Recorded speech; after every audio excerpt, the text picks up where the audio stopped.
The conference room had never been that quiet. Mr. Halvorson slammed a folder on the table, and the water glasses rattled. 14 people sat around that table. 14 people I had worked with for 3 years. Not one of them looked at me. Incompetent. He said it flat like a stamp. 3 missed targets. 1 unusable proposal. And now this. He tapped the folder. I don't carry dead weight. You're done, Owen. Effective immediately. Someone near the window made a small sound. It might have been a laugh. My chest tightened. My throat went dry. I kept my hands flat on the table because I didn't trust them to stay still. I had been in this room 100 times.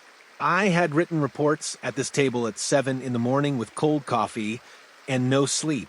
I had stayed late when everyone else left. I had done the hard, quiet work that nobody thanked you for. And now I was being thrown out like something past its use. I opened my mouth. The door opened before I could speak. Petra, our front desk receptionist, stood in the doorway. Her cheeks were flushed. She looked like she had been walking fast. Mr. Halvorson, she said, I'm sorry to interrupt. The client in the lobby is asking specifically for Owen. Halvorson laughed. It was a short, dismissive sound, the kind he used when he wanted everyone to know he wasn't impressed. A client asking for him? He glanced around the table like he was sharing a joke. He doesn't have clients. That's the problem. Petra didn't move. She held the doorway and kept her eyes steady. Sir, he gave his name. He said he would only speak with Owen directly. He won't meet with anyone else. Halvorson's expression shifted. What name? Elias Voss. The room changed. I felt it before I saw it. Someone at the far end of the table straightened slowly. 2 people exchanged a look. Halvorson's jaw didn't drop, but it wanted to. Elias Voss was not a name you heard casually. He was the kind of man whose name appeared in the financial press without explanation, because the explanation was already understood. He had founded 3 companies. He had invested in a dozen more. His portfolio was larger than most city budgets. He was also the single biggest client Halvorson had been chasing for 2 years. Every pitch, every quarterly dinner, every carefully worded email had been aimed at getting one meeting with that man, and now he was sitting in the lobby asking for me. Halvorson turned back. His voice was quieter. You know Elias Voss? I looked at him. I said nothing. I stood up. I straightened my jacket. I picked up nothing because I had nothing left to pick up.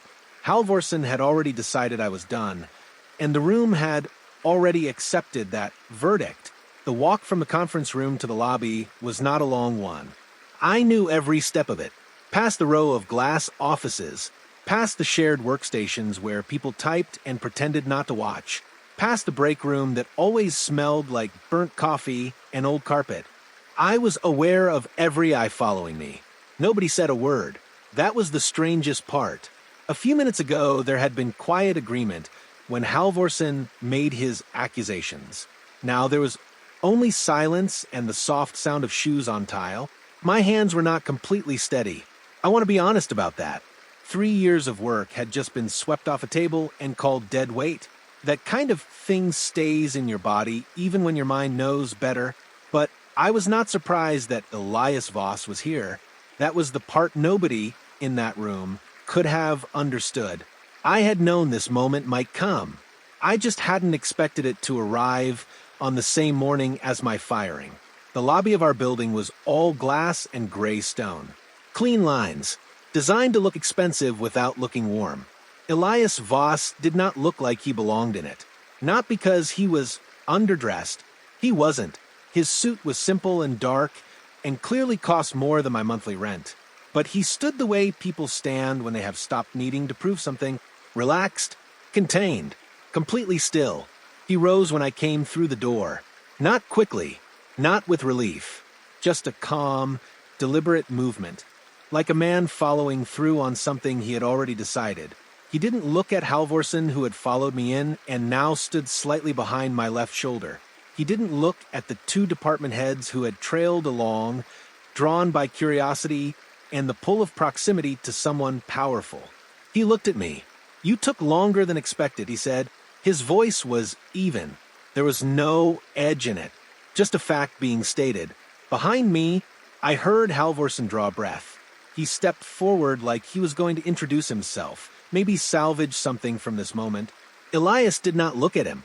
He kept his eyes on me, patient and entirely unbothered, as if the rest of the room was furniture. Halvorsen tried again.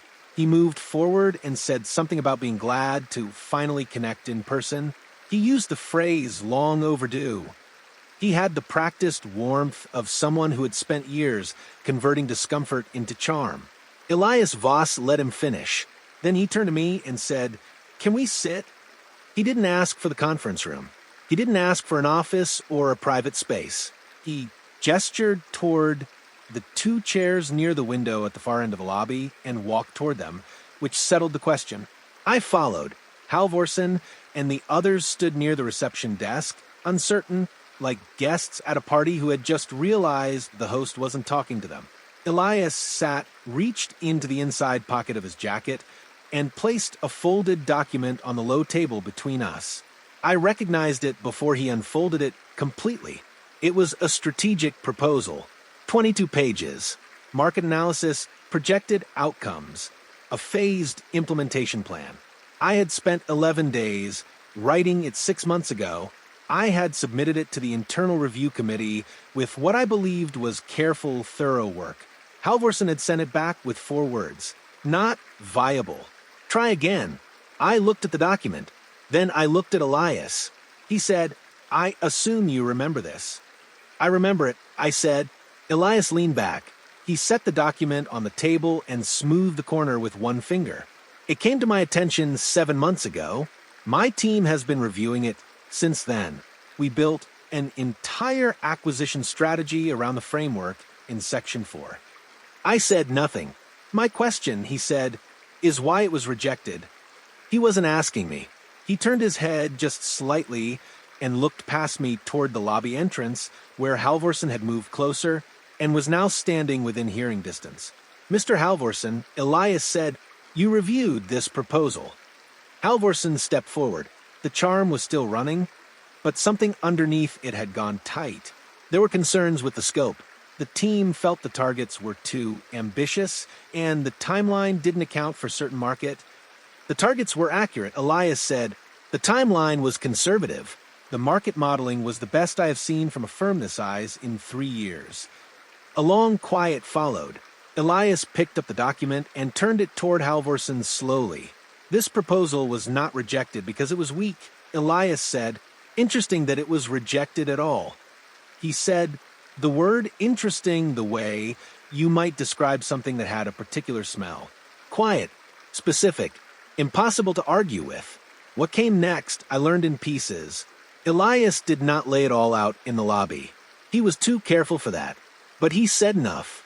7 months ago, a copy of my proposal had arrived at his private office through an anonymous channel. An email from a masked address, attached without explanation. His team had looked at it, then it looked harder, then started building around it. He had assumed it came from inside his own network at first, a tip from someone who knew his investment priorities. It had taken 4 months of quiet investigation to trace the document back to its source, which turned out to be this company, and more specifically me. Someone inside your organization sent it to me, he said. Without your knowledge, I assume. Yes, I said, without my knowledge. I also assume that person was not acting out of generosity toward you. I thought about that. No, I said, probably not. Elias nodded once. There was no surprise in his face, just confirmation of something he had already suspected. Behind me, I could hear Halvorsen breathing, the sound of a man standing at the edge of a conversation, slowly realizing that someone inside his company had gone around him, that the leak hadn't come from the client side. It had come from inside the building. Elias Voss stood. It was a quiet movement, the kind that meant a decision had been made. He turned to face Halvorsen directly for the first time since entering the building. He looked at him for a moment without speaking, not with hostility, just assessment, the way you look at a problem you have finished calculating. I don't enter business relationships with companies that dismiss their most capable people in the middle of a meeting, he said. Halvorson opened his mouth. Elias continued without breaking his tone. I have been in this industry for 21 years. The fastest way to understand a company's real values is to watch how it treats the people it no longer thinks it needs. A pause. Then he turned back to me. Are you still employed here? The question landed clean and sharp. 2 minutes ago, I had been. Then I hadn't been. Now we were all standing in a lobby with the furniture rearranged and nobody quite sure where to put their hands. I thought about the folder Halvorson had slammed down, the laughter near the window, the 14 people who had looked at the table instead of at me. No, I said, I'm not. Elias nodded. Good, he said. The word was dry, not unkind, just factual in a way that closed the door behind it. I want to offer you a position, Elias said. He said it the same way he said everything else. Calm, measured, like he had made the decision days ago and was only now getting to the administrative part. Direct report to me. You would lead the strategic implementation of the project your proposal outlined. Full authority over the team. Final approval on structure and direction. He named a salary. I kept my expression level. The number was more than double what I had been earning. It was more than I had expected by enough that I had to work to keep my face still. I would need you available within the week, he said. Behind me, Halvorson had found his voice again. Elias, if I can there's a larger conversation to be had here. We have an existing relationship. We've been working toward a partnership, and I think this is a situation where... Mr. Halvorson. Elias said his name once, not loudly, just with a finality that stopped the sentence in the air like something had caught it. I'm not negotiating with you. I'm offering Owen a job. Those are two separate matters, and only one of them involves you. He looked back at me. Take your time, he said, but not too much. I said yes. There was not much deliberation. The job was clear. The offer was fair. The direction was one I had been trying to move toward for 3 years inside a company that had no intention of letting me reach it. I stood and shook Elias's hand. Then I turned around. Halvorson was still standing near the reception desk. He looked smaller than he had in the conference room. Not physically, just in the way that powerful people can look smaller when the room shifts beneath them and they haven't adjusted yet. I walked toward him. He straightened slightly, ready for something. Thank you, I said. He blinked. What? For 3 years. I said it without sarcasm. I meant it in a way that was hard to explain quickly. I learned things here that I needed to learn. I wouldn't be standing where I'm standing right now without them. He stared at me. I didn't wait for a response. I walked toward the exit. The glass doors caught the morning light as they opened. Outside, the day was cold and bright and completely ordinary, the kind of morning that doesn't know it's supposed to feel significant. I understood something at that moment that Halvorson didn't. This wasn't luck. This was timing. Elias's car was waiting at the curb. A dark sedan, understated, nothing designed to announce itself. The driver didn't speak. Elias sat across from me and looked out the window for a while before he said anything. You're wondering why I came personally, he said. I said, I could have sent a letter of intent. Had someone called you last week and arranged a proper meeting. He turned from the window. I wanted to see how you handled pressure. Specifically that kind of pressure.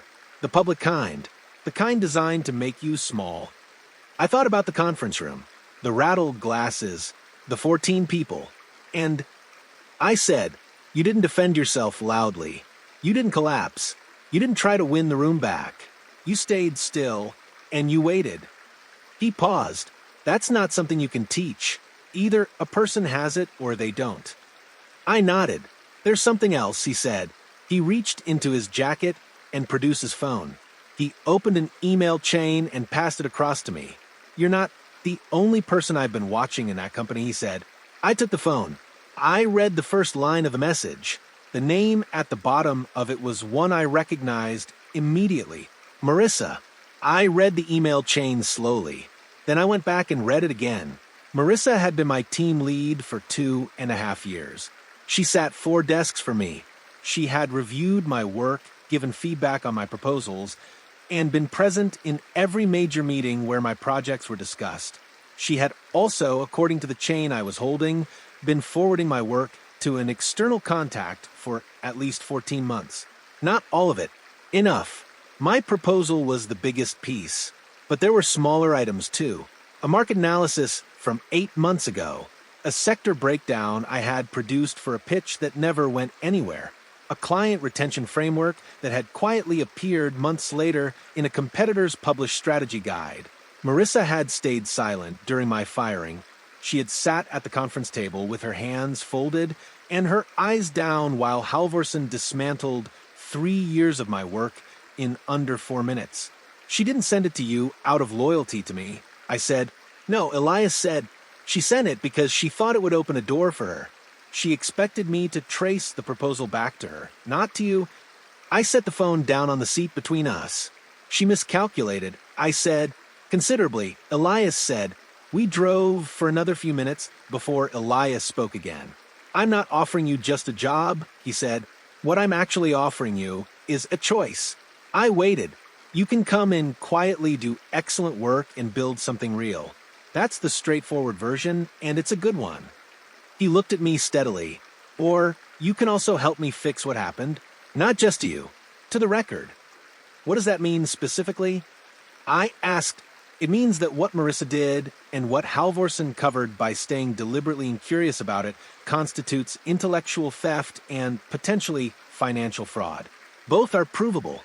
I have resources, and I'm willing to use them. He folded his hands. But it requires patience. If we move too quickly, the paper trail gets managed. Lawyers get involved early.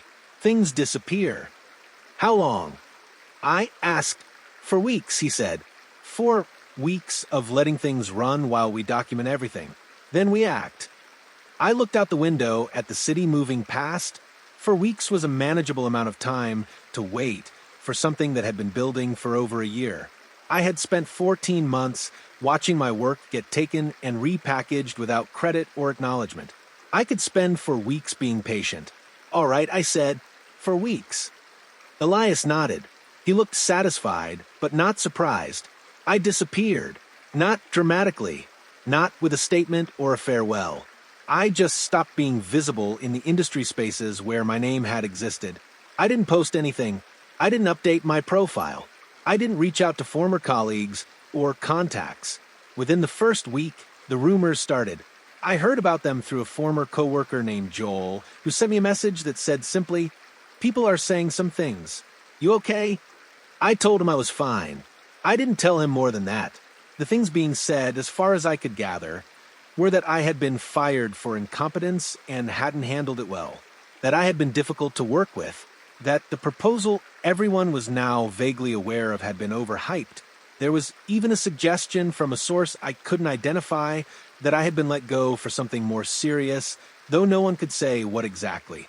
Marissa, I was told, had been given additional responsibilities in my absence. While all of this circulated, I was working. Every morning, I went to a quiet office on the 14th floor of a building in the financial district, sat across from Elias and his team, and built the thing I had been trying to build for 3 years. Nobody knew. That was the point. Elias's approach in those 4 weeks was precise, and once I understood it, almost elegant. He did not cut ties with Halvorsen's company. He maintained the appearance of a potential partnership. He took meetings. He responded to proposals. He let Halvorsen believe that the moment in the lobby had been a setback, not a conclusion. But inside those meetings, quietly he began introducing small problems. Nothing that would raise immediate alarm. A contractual clause with ambiguous language. A deliverable timeline that didn't quite match what had been discussed verbally. A scope definition that left room for interpretation. Each one was minor on its own. A careful person reviewing any single document would find nothing obviously wrong. The point was not any individual flaw. The point was the accumulation. And the point was that when things eventually started to fail, as they would, the documentation would show that every decision had been made by Halvorsen's team without adequate review. Elias had been doing this kind of work for 21 years. He moved through it with the efficiency of someone performing a familiar task. The goal, he told me one afternoon, is not to destroy anything. The The goal is to remove the cover that was protecting what was already broken. I wrote that down. I still have it. By the third week, things inside Halvorson's company had started moving in the direction Elias had anticipated. I wasn't inside the building anymore, but Joel kept me loosely informed. A contract with a regional partner had hit unexpected friction. An internal review of deliverables had surfaced a timeline discrepancy that nobody could cleanly account for. A client had asked, in writing, for clarification on a scope that should have been straightforward, and Marissa had been promoted. I sat with that one for a moment when I heard it. She had been given my former role, plus oversight responsibilities. Halvorson had apparently decided to consolidate. More visibility, more authority, more access to client-facing materials. Joel's message said she seemed stressed. Those things had moved faster than she was prepared for. That in a recent internal meeting, she had given an answer on a strategic question that didn't hold up, and the silence afterward was the kind that people remember. I didn't feel satisfied exactly. It was more like watching a structure settle under weight. It wasn't built to carry. You don't have to push it. You just have to wait. She had taken the work. Now she owned the consequences of it. That was already more justice than most people get. The leak happened at the end of week 3. I did not do it. That's important to say clearly.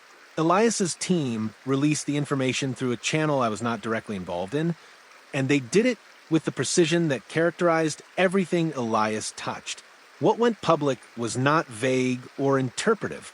It was a document package, time-stamped original files, email metadata showing forwarding chains, version histories that showed my name in the earliest drafts and someone else's name on the submitted copies. The package landed on 2 industry publications and 1 financial news outlet simultaneously on a Thursday morning. By noon, my name was in 3 separate articles. By 4 in the afternoon, Halvorson's company had issued a holding statement saying they were reviewing the matter internally and would have no further comment at this time. Marissa had not posted anything online since Monday. I watched the coverage from the quiet office on the 14th floor with a cup of coffee and a sense of calm that surprised me. 3 weeks ago, I walked out of a conference room with nothing, no job, no explanation, just the sound of a folder hitting a table and someone laughing near a window. Now the record exists. My name was attached to my own work. That was enough, for the moment. Halvorson called on a Friday. I looked at my phone when it rang. I had not heard from him since the lobby. I had not expected to, or not this soon. The company statement had been careful and controlled. I had assumed his lawyers were managing communications. Apparently not all of them. I let it ring through. He left a voicemail. I played it once and sat with it. His voice in the message had a different quality than the one I remember from the conference room. The authority was still there, but underneath it something had gone uncertain. He said he thought a direct conversation would be more productive than what was happening in the press. He said he believed there had been misunderstandings that could be cleared up. He used the phrase mutually beneficial resolution. He said he just needed me to hear him out. I called Elias. He reached out. I said, I know, Elias said. He called my office first. I didn't take it. A pause. He's not calling because he wants to apologize, I said. No, Elias agreed.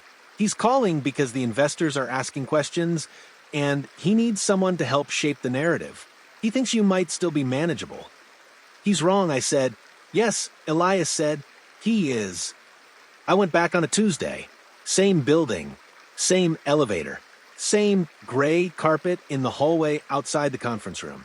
The cleaning crew had been through recently, and the place smelled like industrial lemon and recycled air. Petra was at the front desk. She looked up when I came in, and something passed across her face.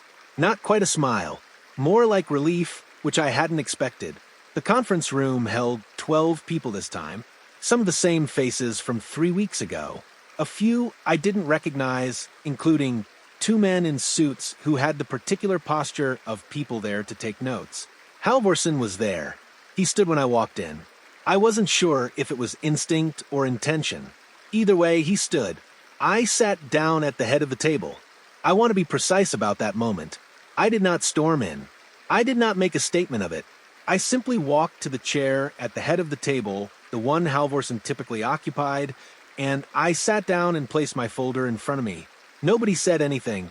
Halvorsen sat back down slowly. The two note-takers exchanged a glance. I opened the folder. Let's go through the timeline, I said. I had prepared the presentation over 4 days with Elias's team. It was not complicated. The most effective documents rarely are. It was a clean, sequential account of what had happened, starting 14 months ago, and ending on Thursday morning when the documentation went public. I walked through it section by section. The original proposal, the submission date, the internal review record showing it had been received and logged. The rejection notice for words arrived 8 days later. Then the forwarding chain, the email metadata.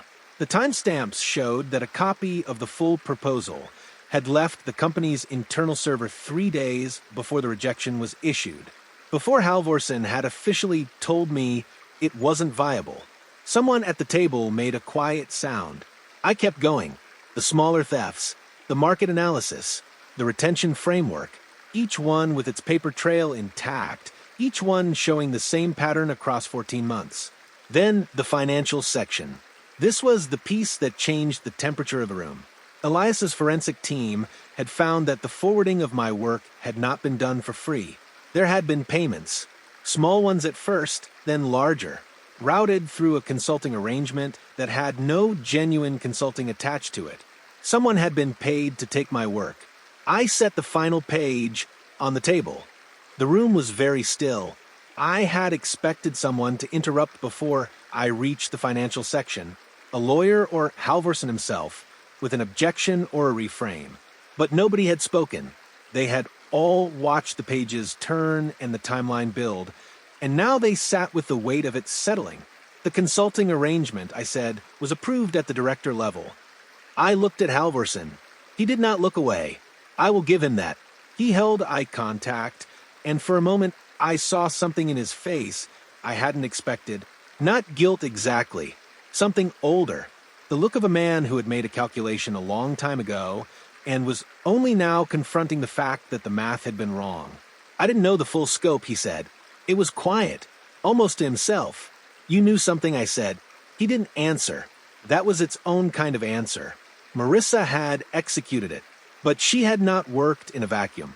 She had needed approval, or, at minimum, deliberate ignorance. The kind that is maintained carefully because looking directly at something means being responsible for it. He had looked away. For 14 months, he had looked away. And the company had profited while I was called dead weight. Elias moved the same day. He had been waiting for the presentation to conclude before the formal notifications went out, and they were sent within the hour. A termination of all exploratory partnership discussions. A withdrawal of the investment interest he had been carefully maintaining over the prior weeks, the interest that had kept Halvorsen's company running its most optimistic projections. By mid-afternoon, 2 of the company's other key investors had issued their own statements. They had been following the coverage since Thursday. The presentation documentation, which Elias's legal team had filed before the meeting, was now part of a formal record.